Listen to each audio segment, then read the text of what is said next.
ओम अज्ञानतिमिरान्धस्य ज्ञानाञ्जनशलाकया चक्षुरुन्मीलितं येन तस्मै श्रीगुरुवे नमः। जय श्री कृष्ण चैतन्य प्रभु नित्यानंद, श्री अद्वैत गदाधर श्रीवास आदि गौर भक्त वृंद। हरे कृष्ण कृष्ण कृष्ण हरे हरे, हरे राम राम राम हरे हरे। हरे कृष्ण कृष्ण कृष्ण हरे हरे, हरे राम राम राम हरे हरे। हरे कृष्ण कृष्ण कृष्ण हरे हरे, हरे राम राम राम हरे हरे। हरे कृष्णा।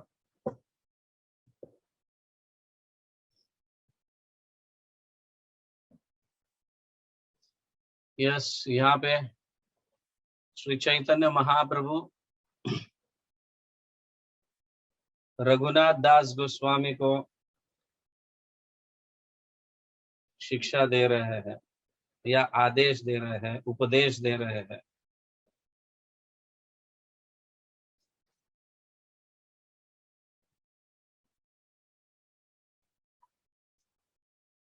देखे क्या उपदेश देते हैं। प्रभुर शिक्षा ते तेहो निज घर जाय, मरकट वैराग्य छाड़ी हैल विषय प्राय।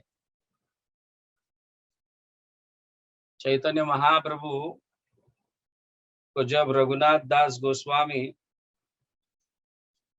मिलने आए थे,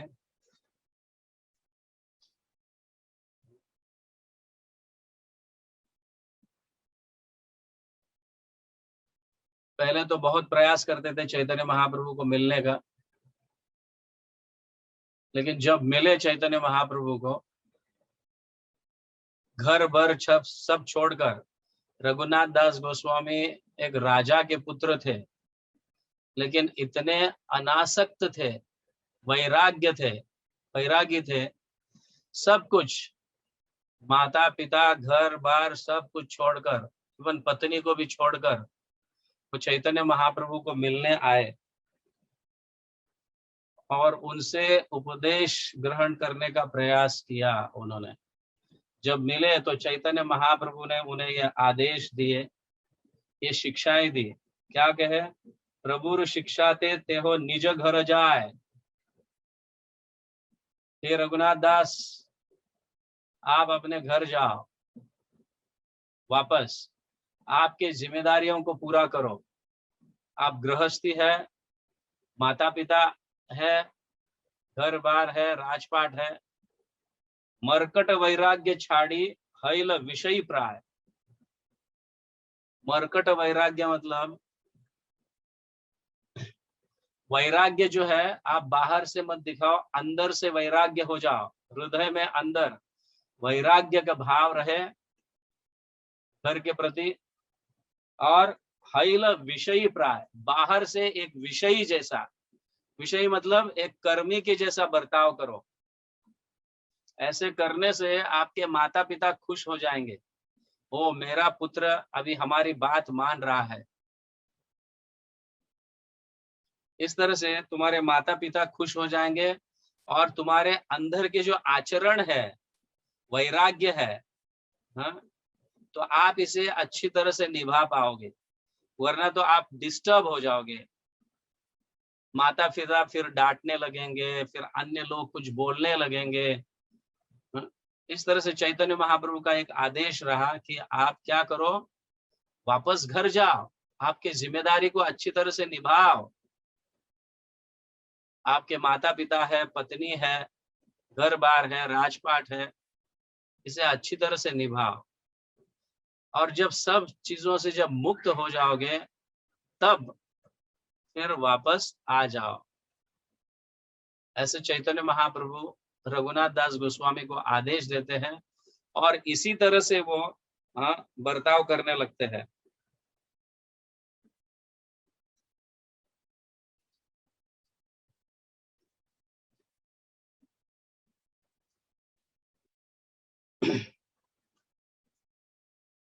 फिर इस तरह से चैतन्य महाप्रभु का आदेश प्राप्त करने के उपरांत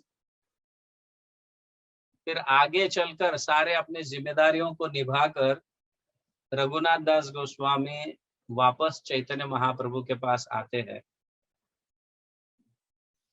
जगन्नाथपुरी में। तब चैतन्य महाप्रभु जगन्नाथपुरी में रहते हैं। उस समय रघुनाथ दास गोस्वामी कहते हैं, क्या कहते हैं कि मोर कर्तव्य, जो हम इतने समय से पढ़ रहे हैं इस श्लोक को, रघुनाथ दास गोस्वामी कह रहे हैं कि मोर कर्तव्य मुई न जानी उद्देश्य, आपनी श्री मुखे मोर कर उपदेश। इस तरह से चैतन्य महाप्रभु को उन्होंने कहा, और चैतन्य महाप्रभु कहते हैं, तो रघुनाथ दास गोस्वामी कहते हैं, मेरा जन्म का मतलब उद्देश्य मैं नहीं जानता, किस लिए मैंने जन्मा है, मेरा क्या कर्तव्य है, मुझे कैसे अपने जीवन को सार्थक बनाना है। तो इसलिए कह रहे, श्री मुखे मोरे कर उपदेश, मुझे आज्ञा दो, मुझे क्या करना है। आपने जो कहा ये सब कर कर मैं वापस आ गया, सारे जिम्मेदारियों को निभाकर मैं वापस आ गया हूं। तब हासी महाप्रभु रघुनाथेर कहिल, तुम्हारा उपदेष्टा करी स्वरूपेर दिल। हंसते हुए महाप्रभु ने रघुनाथ दास गोस्वामी से कहा, मैंने पहले ही स्वरूप दामोदर गोस्वामी को तुम्हारे उपदेशक के रूप में नियुक्त कर दिया है। आपका ख्याल स्वरूप दामोदर गोस्वामी रखेंगे, आप चिंता मत करो, आप उनके अंडर में रहकर सेवा करो। इस तरह से चैतन्य महाप्रभु ने रघुनाथ दास गोस्वामी को कहा। और आगे कहते हैं, तथापि आमार या साध्य साधन तत्व सिक इहार स्थाने, आमी तत नाही जानी इहो यत जाने। रघुनाथ दास गोस्वामी को चैतन्य महाप्रभु कहते हैं कि स्वरूप दामोदर गोस्वामी साधना को अच्छी तरह से जानते हैं, वो आपको अच्छी तरह से गाइड करेंगे और आपके स्वभाव को, आपके सारे आपके भाव को वगैरह सब वो अच्छी तरह से जानते हैं। इसीलिए आप उनके अंडर में रहकर साधना कीजिए, फिर भी मैं आपको कुछ उपदेश देता हूं, ऐसे वो कह रहे। तथापि हमारा आज्ञा श्रद्धा यदि है, हमारा ये वाक्य तबे करिए निश्चय। श्रद्धा पूर्वक ध्यान पूर्वक सुनो मैं जो कह रहा हूं, और आप इसी तरह से रहोगे, मैं जैसा कह रहा हूं वैसे रहोगे, तो बहुत ही जल्द आप कृष्ण प्रेम को प्राप्त कर पाओगे। हमारा यही वाक्य तबे करी निश्चय। क्या कहते हैं, ग्राम्य कथा ना सुनिबे, ग्राम्य वार्ता ना करिबे, या ग्राम्य कथा ना सुनिबे, ग्राम्य वार्ता ना कहिबे, भाल ना खाइबे आर भाल ना फेरिबे।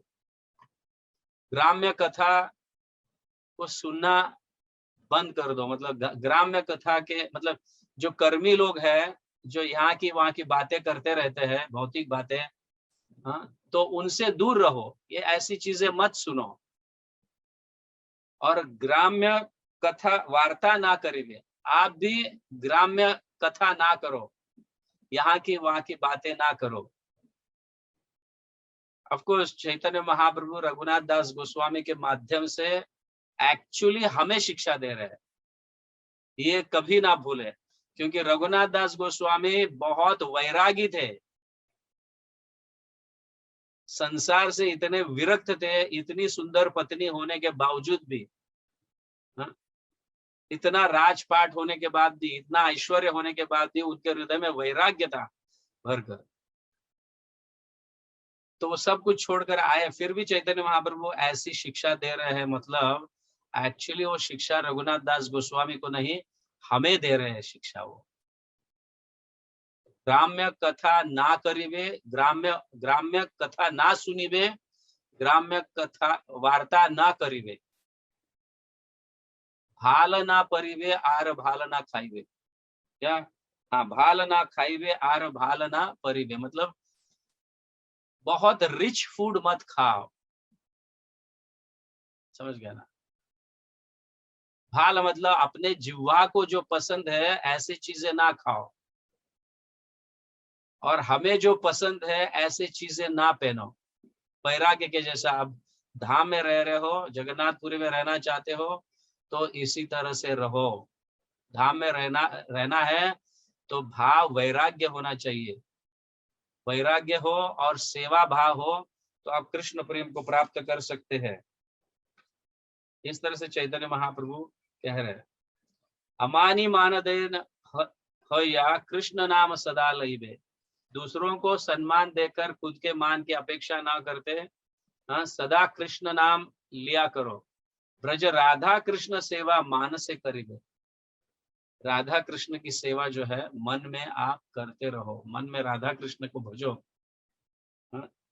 इस तरह से कहकर आप देखते हो कि यहाँ पे श्री चैतन्य चरितामृत में जो हमने चैतन्य महाप्रभु की शिक्षाएं हैं, जो चैतन्य महाप्रभु शिक्षाष्टकम जो हम गाते हैं, उसमें का तीसरा जो शिक्षाष्टकम है ये रघुनाथ दास गोस्वामी को उन्होंने दिया था।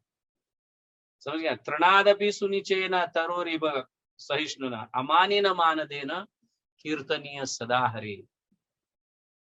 इस तरह से दूसरों को सम्मान देते हुए अपने आप को सम्मान की अपेक्षा न करते हुए, तृण के जैसा, घास के जैसा विनम्र रहकर, पेड़ के जैसा सहनशील रहकर, हाँ, ऐसे भाव में ही आप हरिनाम का जप शुद्ध भाव से कर सकते हो। ऐसे चैतन्य महाप्रभु रघुनाथ दास गोस्वामी को आदेश दिए, और चैतन्य महाप्रभु के आदेश के अनुसार ही रघुनाथ दास गोस्वामी स्वरूप दामोदर गोस्वामी के अंडर में रहकर सेवा करते थे। इतना सेवा किए कि रघुनाथ दास गोस्वामी को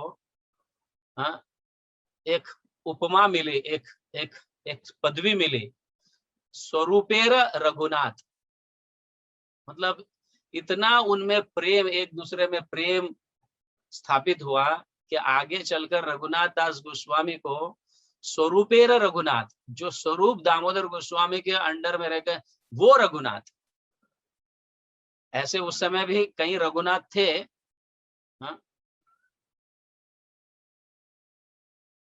रघुनाथ भट्ट नाम के भी षड गोस्वामी में से एक है। तो 2 रघुनाथ 3 रघुनाथ ऐसे थे। तो कौन से रघुनाथ कैसे पहचाने? तो स्वरूपेर रघुनाथ मतलब स्वरूप दामोदर गोस्वामी के अंडर में रहकर जो सेवा कर रहे हैं वो रघुनाथ। तो उन्होंने इतनी सुंदर रूप से सेवा की, और देखते देखते ऐसा वैराग्य उनके हृदय में आने लगा तो वो माधुकरी मांगकर खाने लगे। समझ गए ना?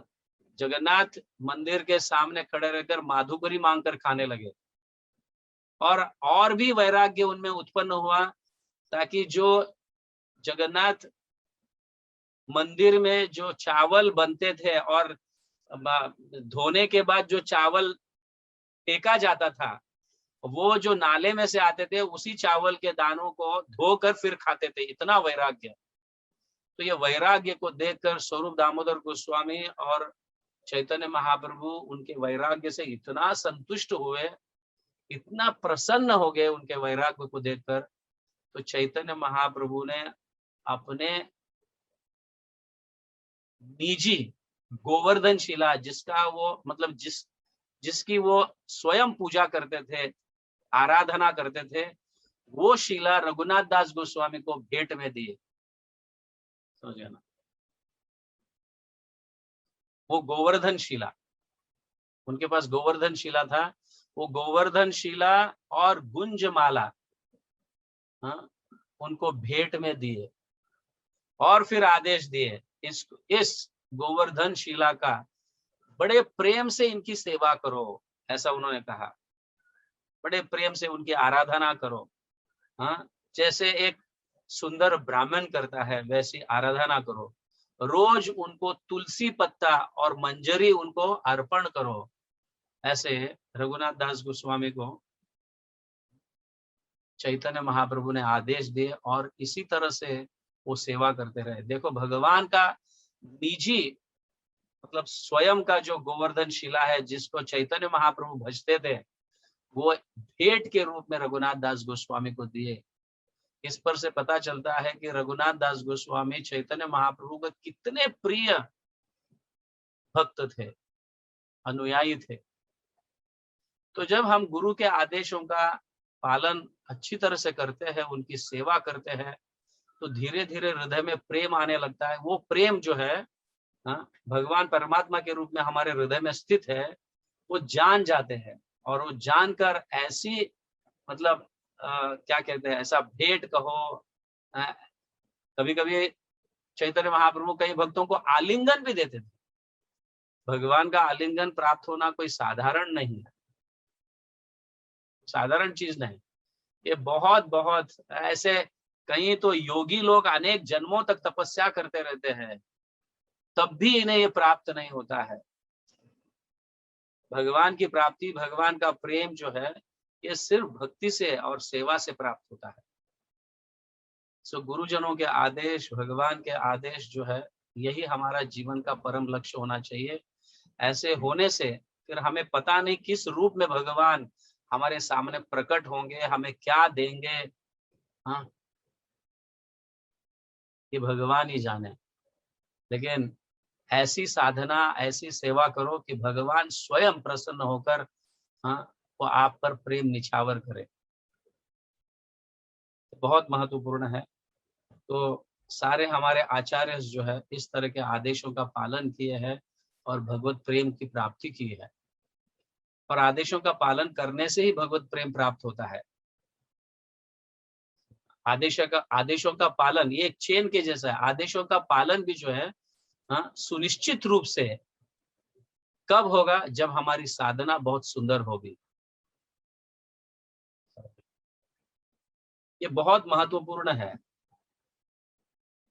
तो ये ध्यान में रखिए, अपने साधना को पक्का कीजिए। हाँ, मरकट वैराग्य का दर्शन ना करे। वो गले में कंठी माला, फिर हाथ में जप माला, धोती पहने हैं, कुर्ता पहने हैं, और जब चाहे तब उठेंगे, जब चाहे तब सोएंगे, जब चाहे तब खाएंगे। हाँ, दिखाने के लिए भक्त दिखते हैं हम, लेकिन एक्चुअली में भक्ति हमारे हृदय में नहीं है। तो ये बहुत महत्वपूर्ण है। सुबह उठिए, अपने साधना की तैयारी कीजिए, अच्छे ढंग से भक्तों के संग में रहकर साधना कीजिए, तो भगवान प्रसन्न हो जाते हैं। भगवान ऐसी सेवा, ऐसे आदेश देते हैं कि जो हमारे जीवन का परम लक्ष्य बन जाता है। नहीं तो जीवन का परम लक्ष्य बनने जैसा आदेश सभी को प्राप्त नहीं होता है। ध्यान में रखिए, ठीक है। जगत गुरु श्रील प्रभुपाद की जय। हरि नाम संकीर्तन की जय। गौर प्रेमानंदे। हरि हरि बोल।